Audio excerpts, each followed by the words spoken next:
Hello friends, आज जो है चैप्टर 1 का सब्जेक्टिव क्वेश्चन आंसर लेकर के आया हूँ मैं। जो कि आप लोग जानते हैं कि पहला कौन सा चैप्टर है हिस्ट्री का, जो क्लास 10th का, वो है आप लोग को यूरोप में राष्ट्रवाद। तो सबसे पहले मैं दिखाना चाहता हूँ कि देखिए, यूरोप में राष्ट्रवाद से 2015 में एक क्वेश्चन पूछा गया है 2 नंबर वाला में। फिर उसका देखिए 2019 में पीछे पूछा गया है एगो। फिर उसका देखिए ध्यान से, और ये भी पूछा हुआ है, जर्मनी का एकीकरण भी पूछा हुआ है, और मेटरनिक युग भी पूछ चुका है, ध्यान से देखिएगा। और बिस्मार्क कौन था, उसके बाद मैं बताना चाहता हूँ 2015 में इस चैप्टर से 2 पूछा जाता है। देखिए 2015 में एक ये भी पूछा गया है, यानी कि हर साल समझ लीजिए कि आप लोग को इस चैप्टर से 2 क्वेश्चन पूछ ही लिया जाता है, ठीक है। और यहाँ पर देखिए ये 3 क्वेश्चन पूछा है, इस चैप्टर से 3 क्वेश्चन पूछ चुका है 2015 में, आप लोगों को मैं दिखा दिया हूँ। तो चलिए फटाफट इस चैप्टर का मैं पूरा एकदम सब्जेक्टिव लेकर के आया हूँ, और आप लोग को 3 एकदम आप लोग को आज तैयारी कर लेना है। तो सबसे पहले मैं कहना चाहता हूँ मेरे भाई कि आप लोग देखिए, हम पहला क्वेश्चन लेकर के आया हूँ वही जो आप लोग को पूछा जाता है। तो यदि आप लोग नए हैं तो ज़रूर सब्सक्राइब कर लेंगे और बेल आइकन को प्रेस कर लेंगे। आप लोग को ये चैप्टर जो है chapter wise all chapter history का ऑब्जेक्टिव करा दिया गया है, जिसका लिंक डिस्क्रिप्शन में मिल जाएगा। और सब्जेक्टिव का जो है एक मॉडल पेपर भी मैं करा चुका हूँ, उसका भी लिंक डिस्क्रिप्शन में मिल जाएगा। लेकिन उससे पहले आप लोग को चैप्टर वाइज, यदि इसका टोटल 8 चैप्टर है हिस्ट्री का, टोटल 8 चैप्टर आप लोग अगर देखना चाहते हैं तो आप लोग जरूर हमसे जुड़े रहें। तो चलिए, यूरोपीय इतिहास में घेटो का क्या अर्थ है, तो ध्यान से सुनिएगा, बहुत ही इंपॉर्टेंट है। घेटो शब्द का प्रयोग मूलतः मध्यकालीन यूरोपीय देशों में यहूदी बस्ती के लिए प्रयुक्त किया जाता था। जैसे मैं बात समझिएगा, मध्यकालीन यूरोपीय देश, जैसे कि यूरोपीय देश में आप लोग को आता है इजराइल। इजराइल में जो है अधिकतर यहूदी होता है, ठीक है, यहूदी। तो गेटो शब्द का प्रयोग मूलतः मध्यकालीन यूरोपीय देशों में यहूदी बस्ती के लिए, जैसे कि आप लोग जानते हैं कि मुस्लिम बस्ती, ये हिंदू बस्ती, एक प्रकार के बस्ती कहा जाता है। तो उसी प्रकार से घेटो का प्रयोग जो है, जो मध्यकालीन में यहूदी के जो बस्ती होता था उसी को कहा जाता था, ठीक है। वर्तमान संदर्भ में यह एक धर्म, प्रजाति एवं समान पहचान दर्शाने वाली भाव को इंगित करता है। अब वही यहूदी जो है अभी धर्म के रूप में, प्रजाति के रूप में, धर्म प्रजाति के रूप में समान पहचान दर्शाने वाले भाव को इंगित करता है, मतलब दर्शाता है। अतः यह सामान्य पहचान वाले लोगों के साथ रहने वाले स्थान को दर्शाता है। घेटो क्या चीज़ दर्शाता है, सामान्य स्थान पर जो भी जाति के या धर्म के आदमी रहता है उसी को घेटो कहा जाता है। तो घेटो जो है यहूदी बस्ती को कहा जाता था, याद रखिएगा। आगे करें, राष्ट्रवाद से आप क्या समझते हैं, राष्ट्रवाद क्या है। तो हम लोग जानते हैं कि अपने राष्ट्र के प्रति जितना श्रद्धा हो और अपने राष्ट्र के प्रति जितना निछावर कर देंगे, ठीक है, वही बात कर रहे हैं। राष्ट्र आधुनिक विश्व में राजनीतिक जागृति का प्रतिफल है, राजनीतिक जागृति का प्रतिफल है राष्ट्रवाद, ठीक है, आधुनिक विश्व का। यह एक ऐसी भावना है जो किसी भौगोलिक, सांस्कृतिक या सामाजिक परिवेश में रहने वाले लोगों की एकता एवं परस्पर प्रेम का वाहक बनती है। यानी कि राष्ट्रवाद जो है अपने देश के प्रति, कोई भी व्यक्ति अपने देश के प्रति, यानी कि भौगोलिक यानी कि भूमि, ठीक है, सांस्कृतिक, सामाजिक यानी कि सांस्कृतिक, भारत का सांस्कृतिक सबसे विश्व में प्रसिद्ध है, और समाज भी यहाँ पर रहने का। चलिए आगे की ओर हम लोग बढ़ते हैं। तो यही सब जो है राष्ट्रवाद है। फिर कह रहा है 2019 में पूछा गया, देख रहे हैं, चलिए सभी पूछा हुआ ही है। मेजनी कौन था, तो ध्यान से सुनिएगा। मेजनी साहित्यकार भी था, गणतांत्रिक विचार का समर्थक भी था, और योग्य सेनापति भी था। ये 3 काम एक बार में किया। क्या था, साहित्यकार यानी कि साहित्य लिखने वाला, गणतांत्रिक विचार यानी कि गणतंत्र होने वाला विचार देता था मेजनी, उसका क्या था, योग्य सेनापति, मतलब ये सेनापति भी रह चुका था। कौन, तो मेजनी। आगे क्या कह रहा है सो ध्यान दीजिएगा, ठीक है। आगे कह रहा है जिनसे इटली के एकीकरण में महत्वपूर्ण योगदान दिया, मतलब जिसने इटली के एकीकरण में क्या किया, महत्वपूर्ण योगदान दिया। तो मेरे भाई इटली के एकीकरण के लिए किसे जाना जाता है, तो मेजनी को ऑब्जेक्टिव में पूछता है। उसमें आदर्श गुण अधिक और व्यवहारिक गुण कम था। मतलब आदर्श गुण मतलब शहर के प्रति मतलब कैसे व्यवहार किया जाता था वो, लेकिन व्यवहारिक गुण जो था इसका मतलब कम था कि किसके साथ कैसा व्यवहार करना है।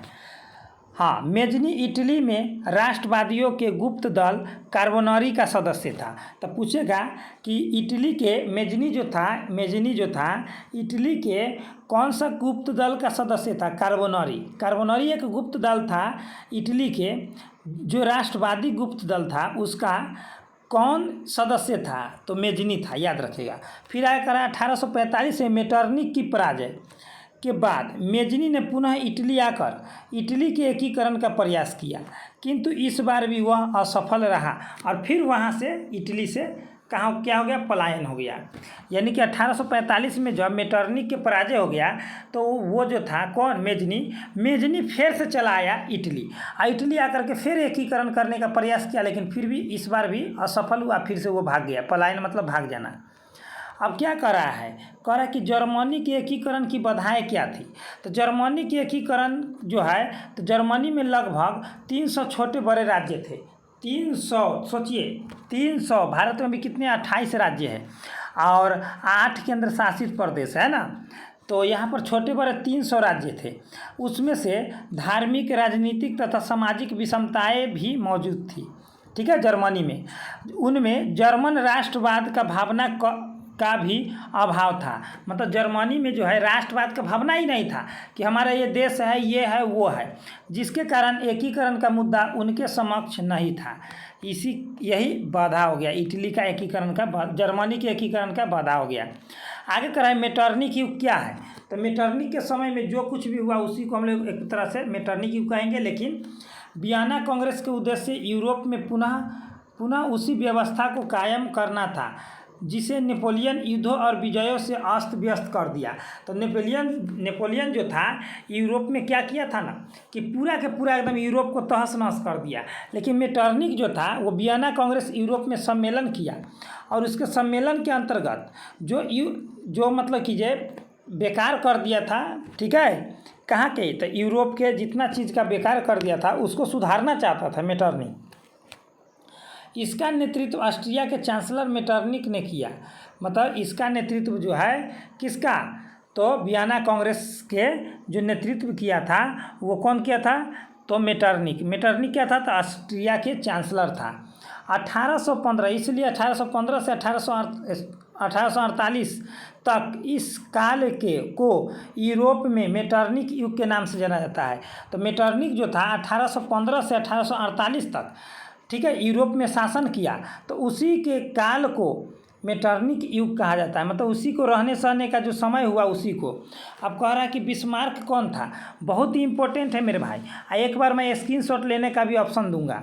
बिस्मार्क कौन था? तो बिस्मार्क प्रसा का चांसलर था। क्या था? प्रसा का चांसलर था। याद रखिएगा, ऑब्जेक्टिव में पूछेगा कि प्रसा का चांसलर कौन था? तो बिस्मार्क था, जिसने ऑस्ट्रिया के साथ मिलकर 1864 में डेनमार्क पर आक्रमण किया और जिसके नेतृत्व में जर्मनी का एकीकरण हुआ। तो जर्मनी का एकीकरण बिस्मार्क के नेतृत्व में ही हुआ था। लेकिन बिस्मार्क कहाँ का चांसलर था? तो प्रसा का था, जिसने ऑस्ट्रिया के साथ मिल करके 1864 में डेनमार्क पर आक्रमण किया। उसके बाद क्या हुआ? जर्मनी का एकीकरण हुआ। कौन किया? तो बिस्मार्क। अब आगे देखिए मेरे भाई, 15 नंबर क्वेश्चन में पूछा हुआ है 2 बार। 2011 में भी ये पूछा है, 2015 में भी पूछा है। ध्यान से सुनिएगा। इटली के एकीकरण में मेजनी का क्या योगदान था? तो ध्यान से सुनिएगा। मेजनी एक उदारवादी राष्ट्रवादी क्रांतिकारी था। मतलब मेजनी जो था उदारवादी भी था, राष्ट्रवादी भी था, क्रांतिकारी। जैसे अपना यहाँ के भगत सिंह और चंद्रशेखर आज़ाद, ये सब क्या थे? तो ये सभी क्रांतिकारी और राष्ट्रवादी थे। वह इटली को निरंकुश शासकों से मुक्त करना चाहता था। निरंकुश मतलब होता है अत्याचार करने वाला।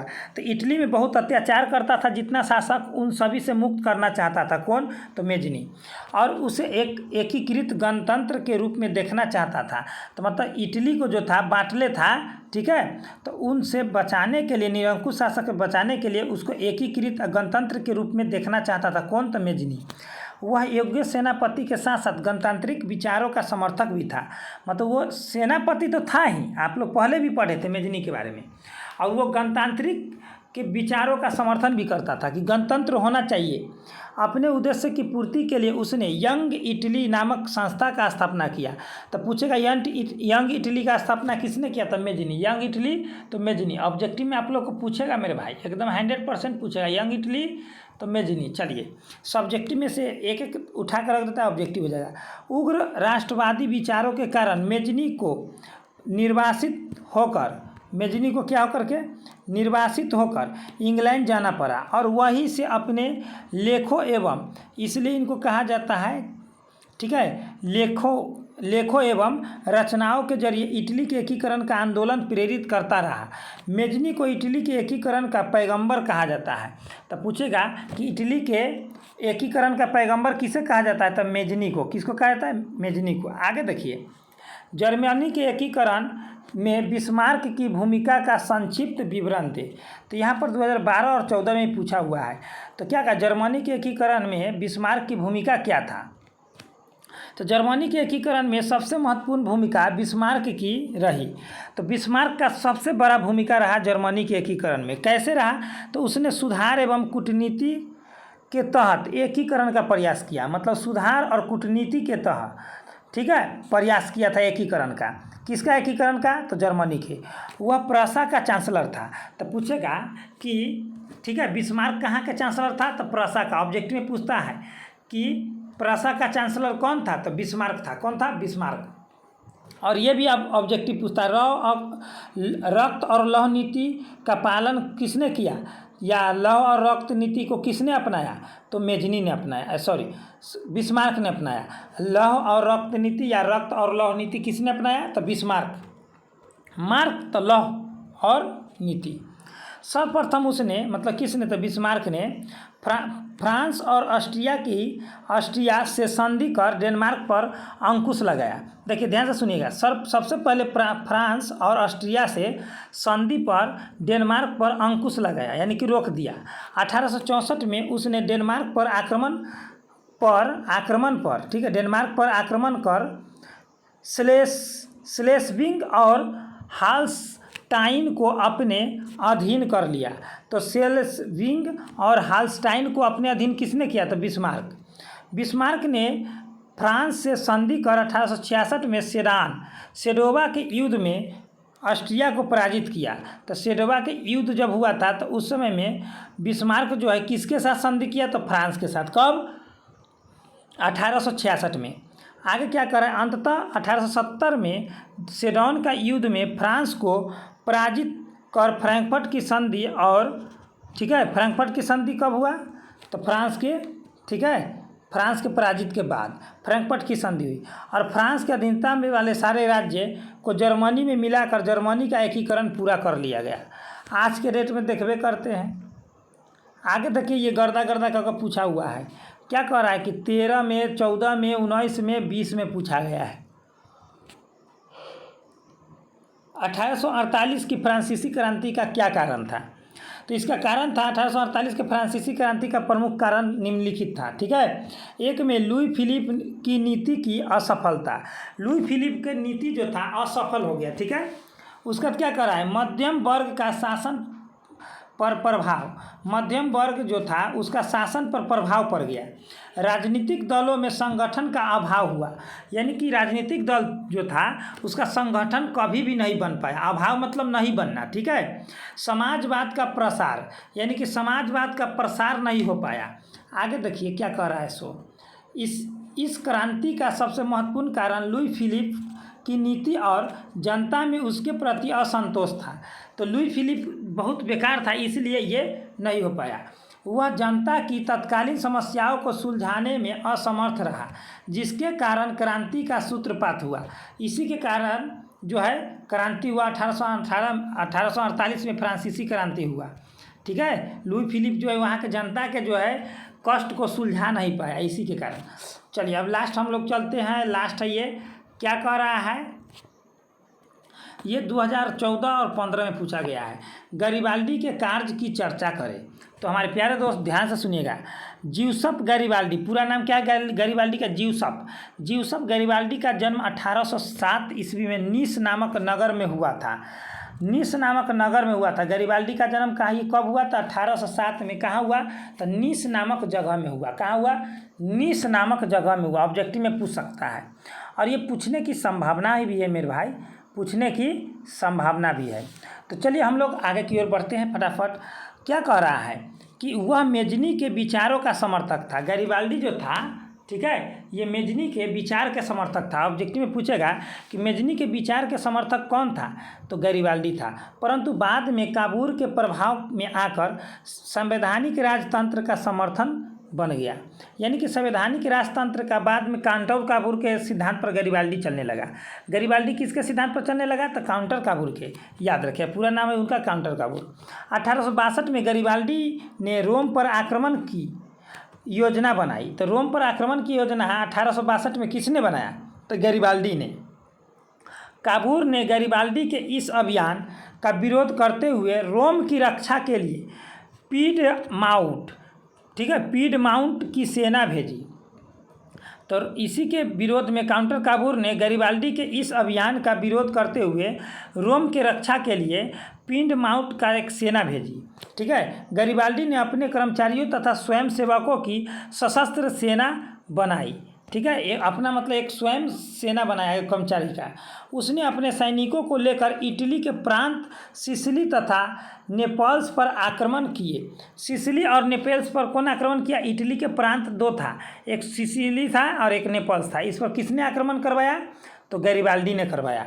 इन रियासतों के अधिकांश जनता बुर्बो राजवंश के निरंकुश शासक से तंग होकर गरिबाल्डी का समर्थन बन गया। तो वहाँ पर जो था बुर्बो राजवंश से जो था निरंकुश शासक था, ठीक है, बुर्बो राजवंश के, वहाँ पर इटली के, तो उसको जो है छोड़ करके गरिबाल्डी के समर्थक हो गया। गरिबाल्डी ने यहाँ गणतंत्र की स्थापना की तथा विक्टर इमैनुअल के प्रतिनिधि के रूप में यहाँ की सत्ता संभाली। तो पूछेगा कि वहाँ पर जो था इटली में जो गरिबाल्डी किसके जगह पर अपना पद संभाला? तो विक्टर इमैनुअल के पद पर संभाला। दक्षिणी इटली के जीते गए क्षेत्रों को बिना किसी संधि के गरिबाल्डी ने विक्टर इमैनुअल को सौंप दिया। मतलब कोई संधि भी नहीं किया। ठीक है, दक्षिणी इटली जो जीता था, कौन जीता था? गरिबाल्डी। तो वो क्या किया ना, विक्टर इमैनुअल को बिना कोई समझौता के डायरेक्टिव वो सौंप दिया। ठीक है, चलिए, वह अपनी सारी संपत्ति राष्ट्र को समर्पित कर साधारण किसान की भांति जीवन जीने की ओर अग्रसर हुआ। तो इतना अच्छा आदमी था गरिबाल्डी, की है कि नहीं? एकदम। इटली के एकीकरण में गरिबाल्डी का महत्वपूर्ण योगदान रहा मेरे भाई। यही है आप लोग को बहुत बहुत इम्पोर्टेंट, और आप लोग को ये लास्ट रहा। चलिए इसका स्क्रीनशॉट ले लेंगे। चलिए, एक बार हो गया, अब इतना ले लीजिए स्क्रीनशॉट। चलिए, ले लिए होंगे, आशा है हमको। फिर इसका स्क्रीनशॉट ले लीजिए। चलिए, हमें पूरा भरोसा है कि आप लोग ले लिए होंगे। चलिए, इसका स्क्रीनशॉट आप लोग ले लेंगे। चलिए, ले लिए होंगे, हमें पूरा भरोसा है। चलिए आगे की ओर। अब इसका आप लोग स्क्रीनशॉट एक बार में दो क्वेश्चन का ले लेंगे। चलिए, 2 क्वेश्चन का ले लिए। चलिए, हमें पूरा भरोसा है कि आप लोग ले लिए होंगे। फिर उसका मजनी वाला भी आप लोग ले लिए होंगे, हमें पूरा भरोसा है। उसके बाद आप लोग को जर्मनी और मेटरनिक वाला भी ले लिए होंगे, एकदम हमें भरोसा है। आप लोग स्क्रीनशॉट लेकर के, और ये मेटरनिक और बिस्मार्क कौन था। तो हमारे प्यारे दोस्त, इसे कॉपी में आप लोग जरूर नोट डाउन करेंगे, नहीं तो आप लोग बाद में पछताना पड़ेगा एग्जाम के समय। अगर आप लोग को हमारे स्टूडेंट के तरह 98 नंबर लेना है सोशल साइंस में, तो आप लोग को हमारे साथ एकदम जुड़े रहना होगा। ठीक है, हर साल हमारा स्टूडेंट 98 नंबर, 95 नंबर, 95 तो नॉर्मल हो गया, अब 98 लाता है। तो चलिए दोस्तों, अगर अच्छा लगा हो तो एक लाइक तो बनता है, अपने दोस्तों के साथ शेयर करेंगे। इतना ही पर best of luck my dear friends. फिर मिलते हैं हम लोग अगले वीडियो के साथ। इतना ही पर जय हिंद, जय भारत।